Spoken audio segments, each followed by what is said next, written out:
Deus, obrigado, Pai, por essa noite maravilhosa. Obrigado por essa sexta-feira tão legal. Muito obrigado mesmo. Nós somos muito gratos e muito felizes de estar aqui, Pai. Nós te pedimos para que o Senhor possa nos abençoar e que essa palavra venha de encontro ao nosso coração. Em nome de Jesus. Amém? A galera assusta, faz de propósito. Cara, assim, muito louco, porque a pregação de hoje, ela veio de um negócio muito espontâneo mesmo. Eu estava com a Jamila e a gente estava ouvindo um pregador aí, um tempo atrás. E aí o cara não estava indo muito bem, assim, sabe? Tava meio chata a pregação do cara. A gente ouvindo o cara. E aí ela virou para mim e falou assim: nossa, esse mano tá meio chato, né? Eu falei: tá, amor, tá chato. Não, eu concordei com você. Falei: não, tá chato. Na hora que ela falou isso, pá, veio um negócio na minha cabeça assim, muito louco. Eu lembrei de uma parada de quando eu era criança, cara. Um negócio que bombava muito. Bombava, assim, parece que era trending topic, assim, mas não é. Porque, por exemplo, era um quadro, sacou? Ele já vai colocar. Não coloca ainda não, Rafinha, não coloca ainda não. Pera aí, deixa a galera na expectativa. Era um quadro que era muito popular no meio cristão. Muito popular.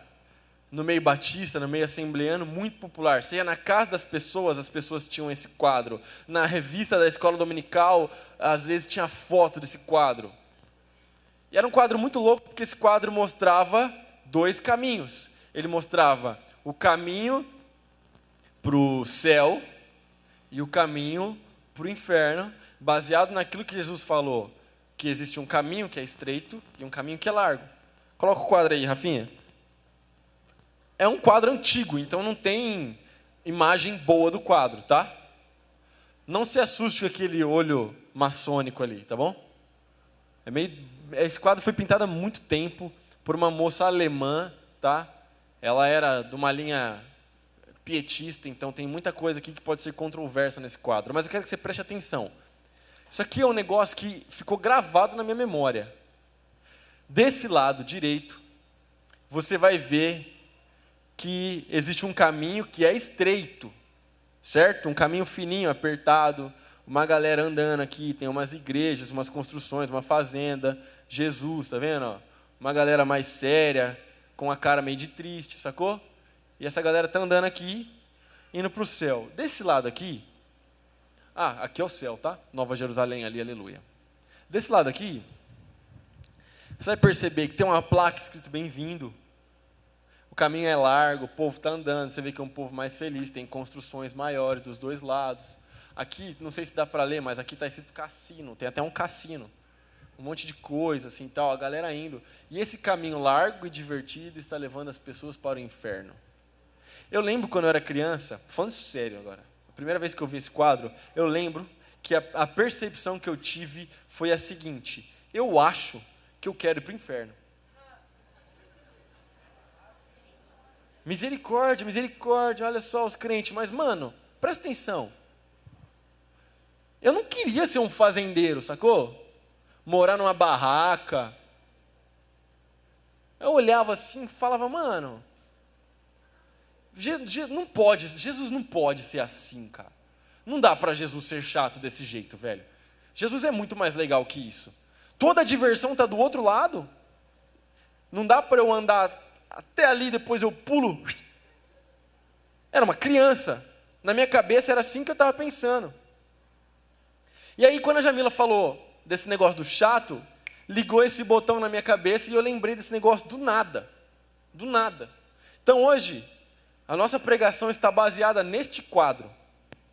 Esse quadro chama Os 2 Caminhos. Eu esqueci o nome da mina que pintou esse quadro agora, mas não é importante. O importante é você saber que esse quadro está baseado num texto de Mateus capítulo 7, versículo 13, versículo 14. Não precisa projetar agora, mas a gente já vai ler ele. Mas fala mais ou menos assim, que a gente tem que entrar pela porta estreita. Porque o caminho que leva à destruição é amplo, é largo. A porta é muito larga, mas o caminho que leva à vida é estreito, apertadinho, e poucas pessoas encontram esse caminho.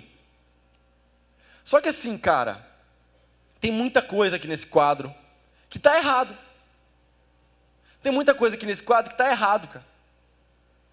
Porque Jesus não é chato, cara. E Jesus não quer que a gente viva uma vida chata. Jesus não é assim, ó, do mato, sacou? E Jesus não quer que a gente viva esse estilo de vida. Jesus quer que a gente viva uma vida plena. Jesus quer que a gente viva uma vida feliz, mas uma vida longe do pecado. Estar longe do pecado não significa estar longe de coisas divertidas. Nessa época aí, com esse quadro era popular no Brasil, até antes, quando de eu nascer, quando ele era bem popular mesmo assim, era pecado o crente jogar bola. Eu não estou inventando. Era pecado o crente jogar bola. O povo falava que crente que joga bola ia para o inferno, que era tudo vagabundo. Eu não estou inventando. Eu lembro uma vez de ter ouvido um cara falar que rock and roll, era uma coisa do demônio. Eu lembro, ó, sério, eu vi um pastor falando isso. Eu falava, mano, como assim rock é do demônio e tal? E aí no aniversário meu, de criança, a minha mãe me deu um CD chamado Humanos, do Oficina G3. A minha mãe me deu esse CD. E aí ela me deu, era 6 horas da manhã, umas 5h50, 6 horas, eu estava acordando para ir para a escola, minha mãe me deu esse CD. Eu peguei o CD, eu abri o CD assim rapidão, mó feliz, porque eu sabia o que era a Oficina G3. Eu abri o CD mó rapidão, fui no som da minha casa e eu coloquei esse CD no som da minha casa. E esse CD começa com um eletrocardiograma batendo, assim, é um coração batendo, o coração para de bater e aí começa a música. E a música começa, mano, e a música é mó da hora, é mó guitarra, assim, começa... O Juninho Afran mandando muito. E aí eu ouvi aquele negócio assim, eu falei, meu Deus, isso aqui é muito bom, eu amo rock and roll, cara. E eu aumentei o som, minha mãe abaixa, menino, são 6 horas da manhã, pelo amor de Deus. E aí eu falei, nossa, cara, não tem como isso aqui ser do capeta, porque isso aqui é muito bom, isso aqui é de Deus, velho. Não tem como capeta, eu era uma criança, mas já tinha essa concepção. Não tem como, cara, não tem como isso aqui ser do diabo, porque isso aqui é bom demais para ser do capeta, cara. Deixa eu te falar uma coisa, antes da gente começar, eu estou só na introdução, mas o que você precisa entender é que o diabo não criou nada, ele pegou todas as coisas que Deus criou e deturpou, mas Deus é o criador de todas as coisas. Tudo que é bonito, tudo que é belo, tudo que é formoso, todas as manifestações artísticas, tudo isso tem sinais de Deus. Pode estar deturpado, pode estar embaçado por causa do pecado, mas foi Deus que criou as coisas bonitas que você tem nesse mundo, inclusive o rock and roll para a glória de Deus. Eu tenho uma teoria que rock and roll vem de Deus, que envolve o Elvis Presley, mas depois eu conto para vocês. Não, vou contar agora. É porque o Elvis começou cantando na igreja, certo? Ele se desviou. E o Elvis é o rei do rock. Logo, Deus deu um dom pro Elvis que ninguém tinha. Então Deus deu rock and roll pro Elvis, cara. Rock and roll é direto de Deus. Essa é a minha teoria. Eu que estou falando isso. Você não precisa falar isso para as pessoas, tá? Eu brisei agora. Vem. Mas eu gosto muito de rock. Aí, esse quadro mostra um negócio muito doido. Sabe por quê? Porque além desse povo que está separado, você percebe que essa galera não se mistura com essa galera? Tem uma cerca aqui, ó. Essa cerca está dividindo as pessoas. Aqui, antes de entrar no caminho, as pessoas até estão juntas. Mas depois que elas tomaram a decisão por qual porta elas querem entrar, elas se separam. E elas estão separadas aqui, ó. E essas pessoas não se misturam mais com essas. Tem uma cerca aqui mesmo, separando essas pessoas. E por muito tempo, essa cena foi realidade na igreja brasileira, onde os crentes falavam que não podia se misturar com aqueles que não eram crentes. Tinha igreja tradicional que falava assim, ó, saúdo os irmãos com a paz do Senhor e aos amigos a boa noite. Sabe o que eles estavam fazendo? Separação de quem era parte da igreja e de quem estava chegando agora. Se você é da igreja, você é irmão. Então, para você, a paz do Senhor. Se você chegou agora, se você é visitante, aos amigos, uma boa noite. Olha só, preconceito do púlpito, velho. Parece um absurdo, longe, porque você vem aqui. E aí você tem a cultura dessa igreja. Mas até pouco tempo atrás, pouquíssimo tempo atrás, essas coisas aconteciam. Eu lembro uma vez que uma galera do multi começou a querer levar a Bíblia para a escola. Davi, vamos levar a Bíblia para a escola? Mano, leva, a Bíblia é sua. Leva, cara. Fica à vontade. Só não vai perder a Bíblia lá. E a galera começou a levar a Bíblia para a escola. E aí eu fui ver como que a galera estava se comportando com a Bíblia. Porque não adianta nada levar a Bíblia, porque a Bíblia não vai pregar sozinha. Estou levando a Bíblia aqui, deixa a Bíblia na minha mochila. Adianta alguma coisa, Caião? Não adianta nada.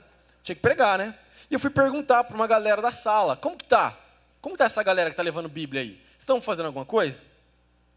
E eu recebi muitos feedbacks positivos. Muita gente fazendo coisa legal com a Bíblia. Lendo Bíblia no intervalo, em voz alta, chamando a galera para ouvir e tal. Tava massa. Tava um movimento legal. Mas eu ouvi um feedback que não estava legal. Eu vi um feedback assim, olha, essa pessoa acaba de fazer as atividades dela. Acaba de fazer as coisas que ela tem que fazer, ela pega a Bíblia dela, ela se fecha num canto, ela fica lendo a Bíblia dela e ela não conversa com ninguém da sala e ninguém da sala é amigo dela. Mano, essa pessoa estava brisando, viajando, véio. Porque está levando a Bíblia para a escola para quê então? Porque se estivesse pelo menos lendo a Bíblia e prestando atenção, ia perceber que Jesus, quando veio, não se isolava, mas Jesus estava no meio do povo. E o ministério que Jesus nos confiou é andar no meio do povo. Então, uma das coisas que a gente percebe nesse quadro que está errado, é que os crentes, a galera que se diz salvo, não está querendo levar mais gente não, velho. Eles não estão muito interessados em pregar o evangelho. Eles não estão muito interessados com o que vai acontecer com essa galera aqui, porque eles sabem. Eles não estão muito interessados que essa galera aqui está andando e indo para o inferno. Eles estão assim, eu vou para o céu e é isso que importa. A gente tem uma cerca que nos separa. A nossa distância é muito grande. Eles lá e eu aqui. Cada um com seus problemas. E isso não acontece só no quadro. Porque às vezes eu chego para perguntar e falo assim, cadê aquele mano que estava colando com você no culto? Ele não quer nada? Não é problema meu. A minha parte eu fiz. Tem uma galera que ainda manda um Pilatos. É sério. Manda mesmo assim, ó. Lavo minhas mãos. Velho, quanta hipocrisia, pelo amor de Deus.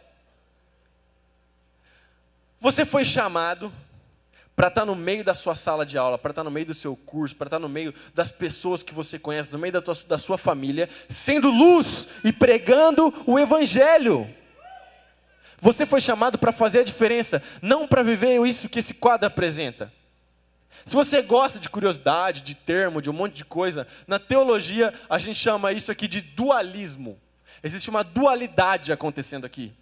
Sabe o que é dualismo? Dualismo é assim, ó, é aquela galera que quer separar o que é espiritual do que não é espiritual. Então, tomar banho é uma coisa mundana, mas depois do banho vir para a igreja, aí é espiritual. Então aí entra no carro, coloca o louvor da Gabriela Rocha e agora eu estou espiritual. E a hora que acaba o culto, coloca o MC Kevinho para ir embora.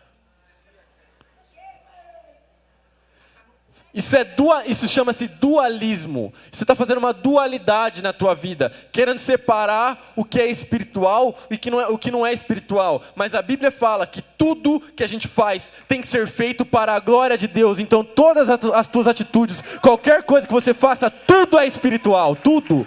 Tudo, toda a sua vida é espiritual. Você é uma pessoa espiritual, é isso que Romanos fala para nós. Você agora vive uma vida espiritual. Então se você toma banho para a glória de Deus. Se você vai para a escola, na sua caminhada você caminha para a glória de Deus. Se você entra na sala de aula, você entra para a glória de Deus. Tudo que você faz tem que ser feito para a glória de Deus. Toda a honra e toda a glória a Deus. Tudo sempre para Deus. Tudo para a glória de Deus. Não existe dualismo do quadro. Olha lá, ó, colocaram até o versículo. Rafa, você está mitando, hein, mano? O Rafa é um cara bom, velho. Tá me deixando feliz, Rafa. Continua assim, mano. Volta o quadro. Não existe dualismo, cara. Não existe essa parada. Tudo que você faz é espiritual. A sua vida, você tem que viver uma vida espiritual. Você tem que viver uma vida de oração o tempo todo. Você não tem que simplesmente selecionar um momento. É claro que a Bíblia fala, vai lá, entra no seu quarto, fecha a tua porta, e Deus está em secreto e te responde. Isso é bíblico, maravilhoso, isso é correto, e a gente tem que fazer isso. Agora, a gente fala muito sobre avivamento. E uma das coisas que você precisa aprender é que ninguém vive um avivamento trancado no seu quarto. O avivamento começa depois que você levanta, abre a porta e sai para pregar. Ninguém vive avivamento. Né? A gente canta uma música que eu gosto muito. Essa música se chama Lugar Secreto. Mas o avivamento não acontece no lugar secreto. O avivamento acontece no meio do povo, no meio da cidade. O avivamento é um rebuliço. O avivamento é virar tudo do avesso. Isso é avivamento. Então é claro que a gente tem que ter a nossa construção de oração no nosso lugar secreto, aleluia. Mas quando você levanta dali, você não saiu numa parada que não é mais espiritual. Quando você sai do seu momento de oração, você não deixou de ser uma pessoa espiritual. Quando você sai dali do seu lugar de oração, o Espírito Santo não ficou no lugar de oração ali parado. Ele está indo com você. Porque se você pensa que ele fica no lugar parado, então você está fazendo uma parada que é tipo um altarzinho. Mas o Espírito Santo não está parado no altar. O altar é você. A sua vida. Você é templo do Espírito Santo. Você carrega o Espírito de Deus dentro de você. Então tudo que você faz tem que ser espiritual. As suas palavras têm que ser as palavras que Jesus falaria. A sua vida, você tem que ter as atitudes que Jesus teria. Porque tudo que você faz, tudo é espiritual. Não existe essa parada aqui, cara. Não existe essa divisão. Quer ver um negócio?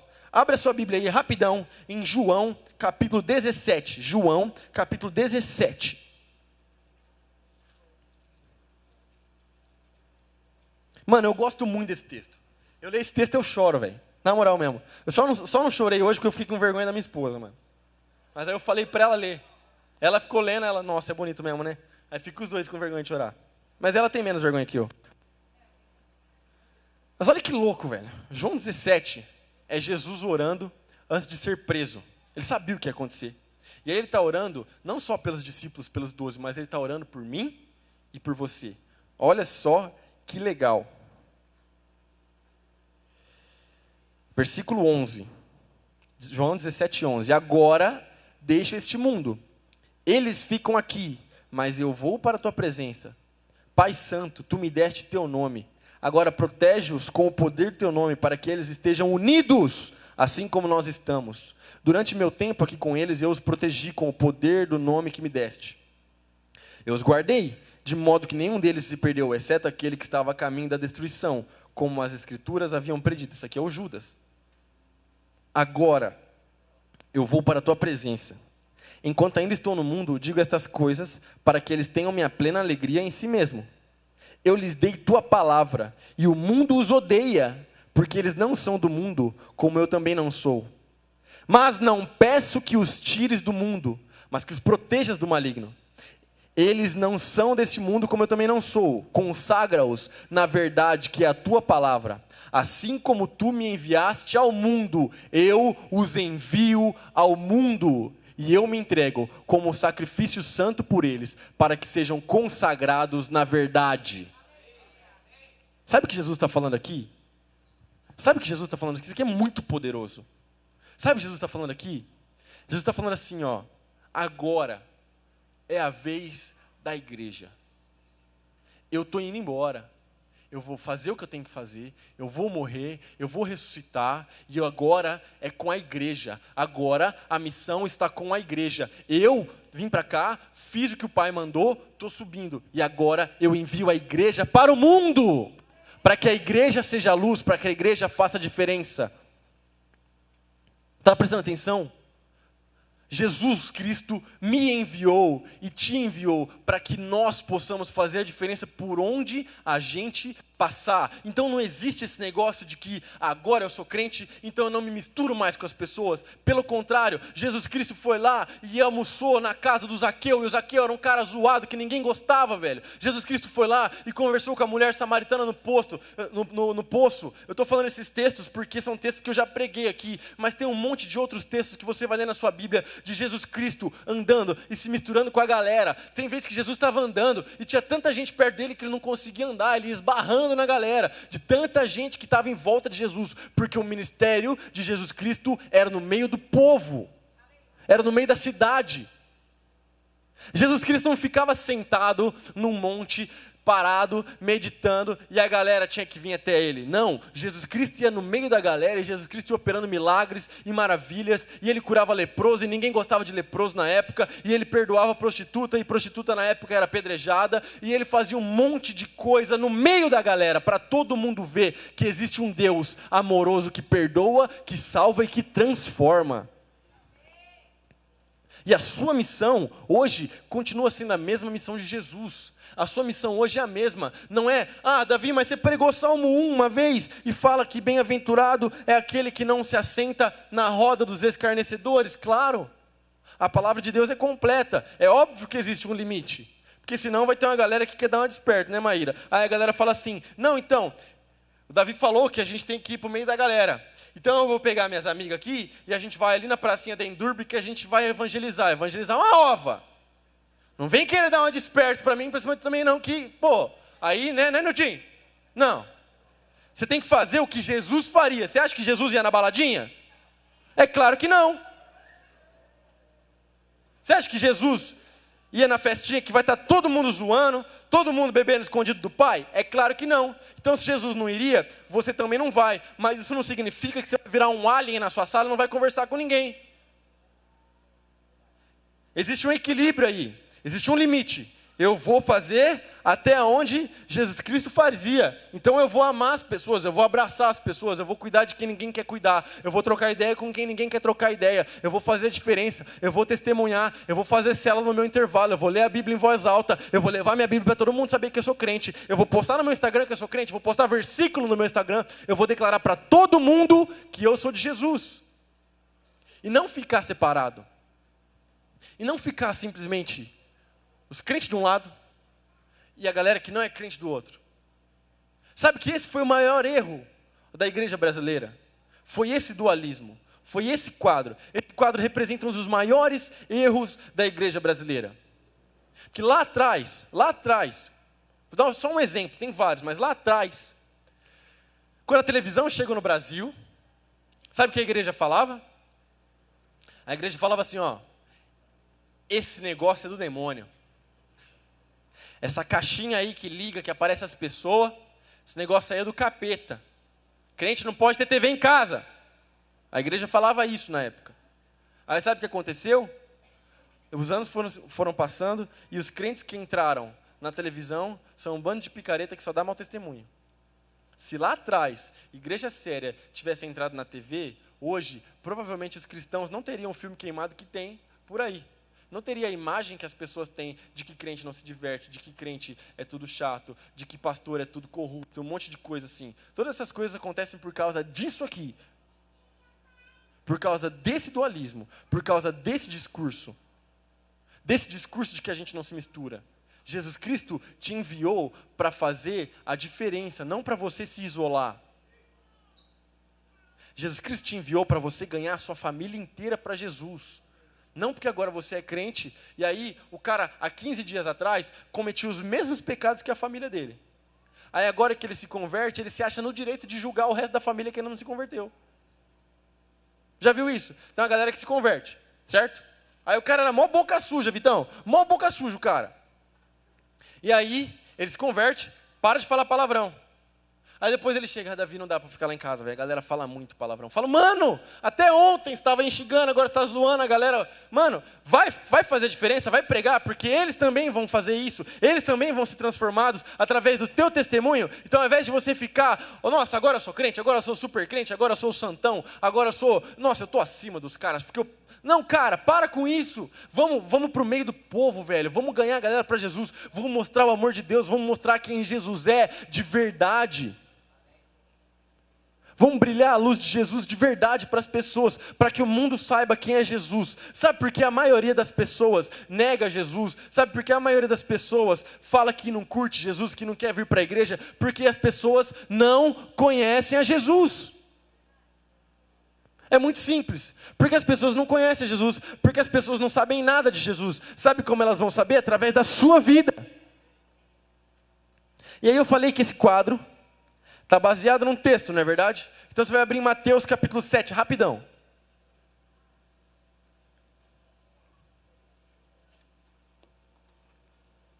Mateus capítulo 7. Nós vamos ler o versículo 13 e nós vamos ler o versículo 14, beleza? Mateus 7, 13 e 14. Agora, eu estou no texto errado, eu estou em João 17. Eu pedi para vocês abrirem a Bíblia, só que não abri a minha. Eu vou ler na projeção. Entrem pela porta estreita. A estrada que conduz à destruição é ampla e larga é sua porta. E muitos escolhem esse caminho. 14. Mas a porta para a vida é estreita e o caminho é difícil e são poucos os que o encontram. Presta atenção. Por que esse texto está aqui? Por que Jesus está falando isso? Vamos lá, Mateus 7. É o final de uma das pregações mais fantásticas de Jesus. É o Sermão do Monte. Que é um sermão assim muito louco, velho. É muito legal. Mateus capítulo 5, capítulo 6, capítulo 7 é o Sermão do Monte, ou Sermão da Montanha, você já deve ter ouvido falar. Jesus falou umas palavras muito legais. É Jesus se apresentando como rei e como os súditos do rei, como os súditos que somos nós, como nós devemos nos comportar. Isso é Mateus capítulo 5, capítulo 6 e capítulo 7. E aí no finalzinho aqui, Jesus já está quase acabando o sermão dele. Jesus vem e fala assim: entrem pela porta estreita, que largo é o caminho, amplo é o caminho da destruição, mas o caminho da salvação é estreito, é apertadinho. Presta atenção, que legal.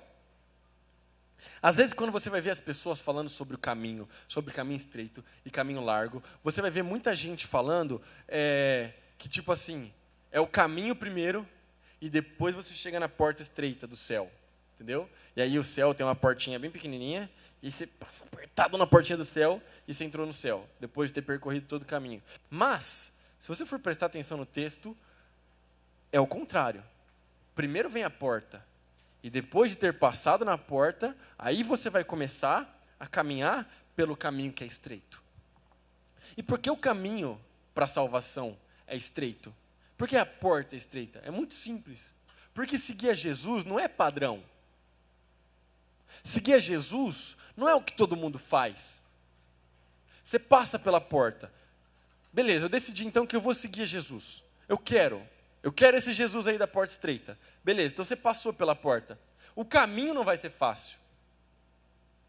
O caminho de seguir a Jesus não é nem um pouco fácil. Sabe por quê? Porque o caminho de seguir a Jesus exige que você deixe de pecar. Exige que você deixe de fazer um monte de coisa que você fazia antes. E esse deixar de fazer é difícil. Não é fácil. Então por isso o caminho é estreito. Porque agora você vive uma vida diferente. Você não vive mais a vida de qualquer jeito. Você não vive mais a vida da maneira como você quer. Você vive agora da maneira como a palavra de Deus te fala. Da maneira como Jesus te ensina. E isso é estreito. Não é todo mundo que topa. Não é todo mundo que topa deixar de ser o cara pseudo pegador da sala. Que às vezes nem pega tudo isso, mas fica cantando vantagem, né? Magrelo postando fotos sem camisa no Instagram para pagar de definido. Vocês não, já falei isso, você não é trincado, você é magro. Você é desnutrido, você não é forte. Vai comer um feijão, menino. Pelo amor de Deus. Presta atenção, olha para mim. Fala fé, passa pela cabeça, antes de chegar no coração. Olha só. Aí tem que deixar de fazer essas coisas. Tem que deixar de querer ficar postando fotinho para chamar atenção. Tem que deixar. Você vai ter que começar, eu estou ouvindo conversa. Tem que deixar de colar na prova, porque agora você vai ter que estudar para tirar uma nota boa. Vai ter que merecer a sua nota. Tem que merecer. O caminho é estreito. É estreito. Agora você não vai simplesmente poder chegar lá e colar de todo mundo e sair com a mesma nota que o mano que estudou. Não, porque Jesus não faria isso. Então o caminho é estreito. Está percebendo a diferença? Fica apertado. Não significa que não tem diversão. Não significa que a gente não vai sorrir. Não significa que a gente não vai brincar, que a gente não vai dar um rolê no shopping, que a gente não vai no cinema. Não significa isso. Mas significa que seguir a Jesus é abrir mão de um monte de coisa. Significa que seguir a Jesus não é tão fácil assim. Existe um custo. Existe um custo. Passar pela porta larga é fácil. O difícil é andar na contramão. O pessoal fala e julga. E fala assim, mas você não vê uns vídeos de mulher pelada, cara, no seu Instagram, no seu WhatsApp? Você não manda uns nudes para sua mina, velho? Por que você não faz isso? Não, porque eu sou de Jesus. Eu sou de Jesus, cara. Então eu não vou fazer isso. Não, mas todo mundo faz. Exatamente porque todo mundo faz que eu não faço. Porque eu não sou todo mundo. Eu sigo o caminho estreito de Jesus Cristo, velho. É isso. É isso. Então eles te julgam. E falam que você às vezes não faz porque você não tem coragem. Presta atenção. Eles te julgam e falam que você deixa de fazer algumas coisas porque você não tem coragem. Mas na verdade é o inverso. Porque para pecar você não precisa de coragem nenhuma. Nenhuma. O pecador não é nem um pouco corajoso. A coragem você precisa é para não pecar. Você precisa de coragem é para ser uma pessoa que vive conforme a palavra de Deus. O verdadeiro corajoso é aquele que imita Jesus. Você não faz porque você não tem coragem, porque você tem medo da tua mãe te pegar, porque você tem medo de seu discipulador te dar bronca. Não, eu não faço porque eu sigo a Jesus, eu não faço porque eu imito a Jesus Cristo, eu não faço porque eu passei pela porta estreita e eu sei que o caminho é estreito, mas eu sei o que me espera no final do caminho. É por isso que você não faz. O caminho amplo é largo, é de boa, é suave, todo mundo faz. E aí todo mundo que faz, vai para a perdição. Todo mundo que faz, vai para o inferno. Davi está falando de inferno? Estou. Jesus Cristo falou muito sobre céu e sobre inferno. E a gente tem que falar sobre céu e sobre inferno. Só existem dois caminhos, o caminho do céu e o caminho do inferno. Agora, quando Jesus Cristo fala sobre isso, Jesus Cristo não está falando que a galera que está indo para o céu não tem que trocar ideia com a galera que está indo para o inferno. Até porque a ideia é que essa galera que está indo nesse caminho, deixe de ir e mude de caminho o mais rápido possível. Só que eles não vão mudar por acaso. Eles não vão mudar por telepatia. Você não é um X-Men. Eles não vão mudar pelo poder da mente. Eles vão mudar pelo seu testemunho. Eles vão mudar por causa de você. Então, seguir Jesus é isso. E o caminho é estreito. E eu gosto muito de 1 Coríntios, capítulo 1, que fala que a mensagem da cruz é loucura. Gosto muito desse texto. Porque a galera que... Eu ia pular com as duas pernas, mas eu fiquei com medo de cair. Aí eu foquei no meio. Você viu? Meu pulo deve ter ficado muito estranho. Aí, mano, a galera que... deixa eu sentar aqui. A galera que... Onde eu estava mesmo? Eu me distraí com o meu pulo. Mensagem da cruz, 1 Coríntios capítulo 1. A galera que se diz loucão no mundo é quem? Fala aí pra mim. É os caras que fazem umas paradas escondidas, né? É aquele cara a mais, sempre tem um cara a mais. Tipo, tá todo mundo jogando uma bolinha de papel na cabeça do mano que está na primeira fileira.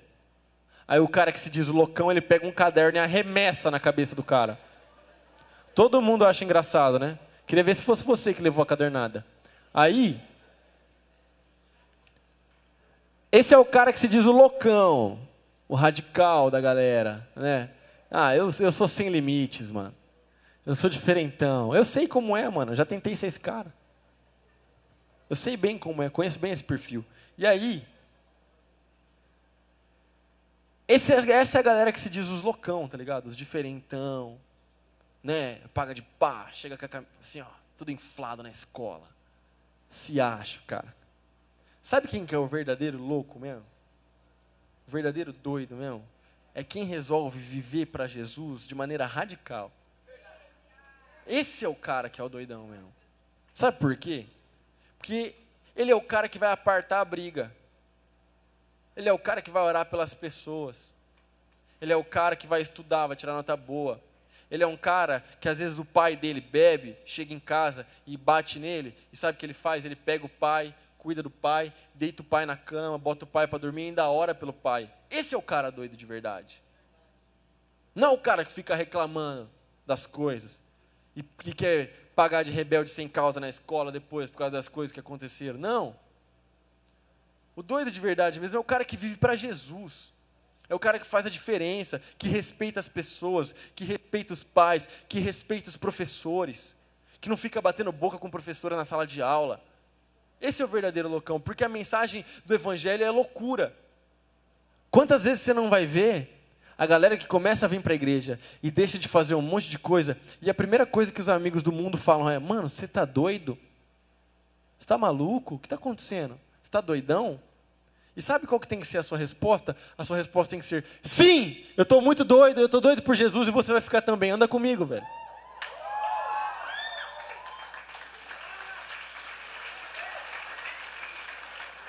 Deus usa as coisas loucas, velho. Galera da banda, sobe aí rapidão. Deus usa as coisas loucas, velho.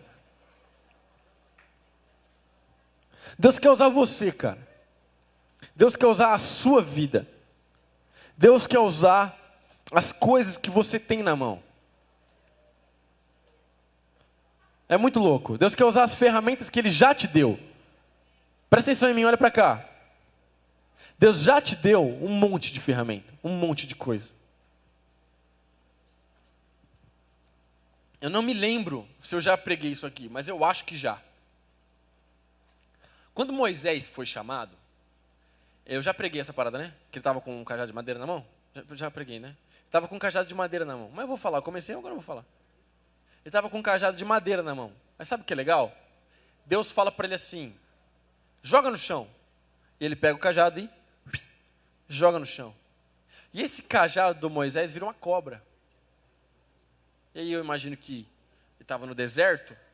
Não, imagino não, a Bíblia diz que ele estava no deserto. Mas eu imagino que deveria ser uma cobra típica ali do deserto.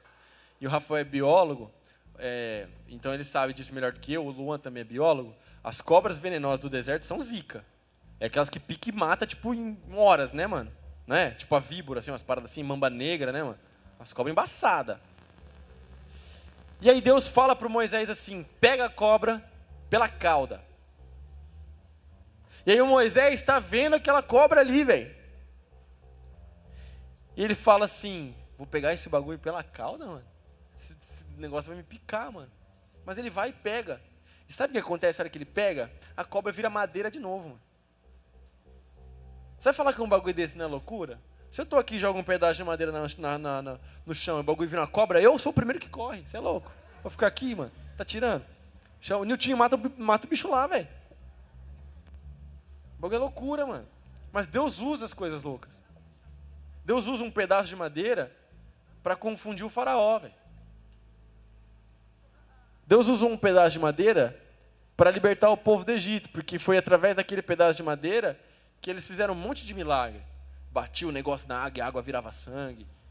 E uns negócios loucos. Depois você lê lá. O que tem na sua mão que Deus pode usar para virar loucura, mano? Eu não sei o que é, mas eu sei que Deus pode fazer um monte de coisa para fazer na sua mão aí virar loucura, velho. Eu sempre gostei de falar. Sempre fui muito bom para me comunicar. Sempre gostei de apresentar trabalho na sala de aula. E aí, Deus fez essa parada minha de falar para eu virar um pregador.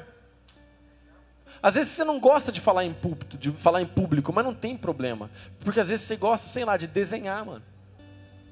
Então começa a desenhar e faz os seus desenhos virar loucura para Jesus, mano. Começa a fazer uns desenhos evangelísticos para seus amigos, escrito Jesus te ama e os negócios loucos. Falando nisso, se você conhece, só abre um parênteses, se você conhece alguém que faz grafite, nos procura, que a gente quer estilizar um barril igual esse, assim, cheio de grafite. Fecha parênteses. O que mais que você sabe fazer? Você gosta de dançar? Tô vendo a Keren, cadê a Keren? A Keren estava aqui, né? Tá lá, ó, a Keren lá, ó. A Keren gosta de dançar. A Keren fez toda a coreografia do nosso musical. Deus pegou a dança dela e fez a dança dela glorificar o nome dele, mano. E aí? Tem uma galera que gosta de falar na câmera, quer ser youtuber. Beleza, mano, massa. Seja um youtuber para Jesus, então. Começa a falar de Jesus no seu YouTube, velho. Eu não sei, cara.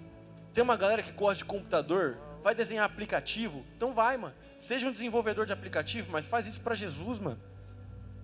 O que tem na sua mão que pode virar loucura para Jesus, para confundir o mundo, velho?